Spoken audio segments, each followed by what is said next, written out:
Kacau, ada keluarga yang ngelakuin ritual getih anak, yaitu numbalin anaknya sendiri. Asli ini tuh kacau banget. Yang suka cerita horor sini kumpul, yang penakut mendingan skip aja. Jadi, gue itu nemuin satu thread yang ceritanya itu serem banget. Ini merupakan kisah nyata yang ada hubungannya dengan pesugihan dan numbalin anak. Cerita ini gue dapetin dari akun mitolo gue di Twitter. Jadi ceritanya ada seorang bapak-bapak, namanya Pak Sugi. Pak Sugi ini kehidupannya lagi ancur-ancuran. Anaknya itu kena penyakit aneh. Badannya kurus kering, luka-luka penuh dengan nanah seluruh badan. Dan udah dibawa berobat kemana-mana, nggak kunjung sembuh. Udah banyak dokter yang megang, tapi diagnosanya tiap dokter itu beda-beda. Karena nggak tahu mau dibawa kemana lagi, Pak Sugi akhirnya datengin temennya yang terkenal klinik gitu, namanya Pak Muji. Pak Sugi mau anaknya secara gaib dan dia rela menanggung akibatnya. Singkat cerita, Pak Sugi ini diajak sama temannya ke area kuburan yang sangat tua dan Pak Muji melakukan ritual di situ. Pak Muji itu nancepin sebuah keris ke sebuah kuburan, terus kuburan itu dibolongin dikit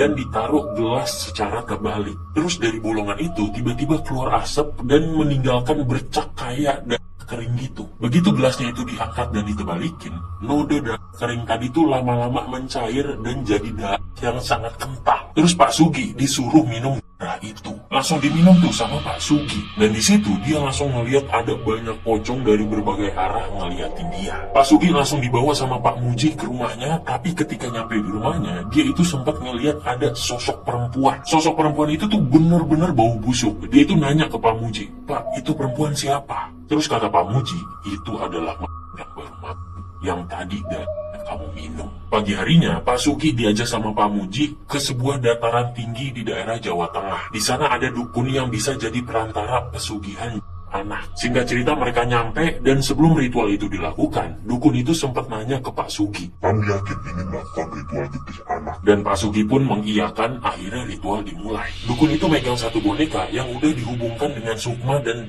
anak Pak Sugi. Boneka itu lalu dimasukkan ke air yang mendidih. Dan di saat yang sama, ternyata anaknya Pak Sugi di rumah itu teriak kesakitan. Pak Sugi, Pak Muji, dan dukun itu bisa mendengar suara teriakan anaknya di dalam ruangan itu. Tapi masalahnya yang kedengaran itu malah suara anaknya yang perempuan. Anaknya yang pengen ditumbalin itu beda sama yang itu. Itu bukan yang sakit. Pak Sugi pun ngomong, "Pak, bukan yang itu Pak, anak yang pengen saya tumbalin. Saya maunya anak saya yang sakit." Tapi dukunnya itu malah ngomong, "Kita nggak bisa milih anak mana yang mau ditumbalin, dan kamu nggak bisa mengakhiri apa yang sudah dimulai." Pak Sugi pun buru-buru pulang ke rumahnya, dan ternyata ketika nyampe di rumah, anaknya itu baik-baik aja. Tapi masalahnya adalah istrinya Pak Sugi itu cerita, kalau beberapa saat sebelum Pak Sugi pulang, ada seorang laki-laki bawain mereka duit itu banyak banget. Ada 2 tas, dan katanya itu adalah hasil kerja dari Pak Sugi. Mendengar itu, Pak Sugi benar-benar kaget. Berarti ritual pesugihan itu benar-benar terjadi dan udah dimulai. Sejak saat itu, keanehan pun terjadi. Ketika Pak Sugi masuk ke kamar pengen nyuapin anaknya yang sakit nih, yang namanya Dimas. Dimas itu melihat Pak Sugi dengan tatapan yang aneh. Pak Sugi pun tetap nyuapin Dimas makan, tapi nggak seperti biasanya.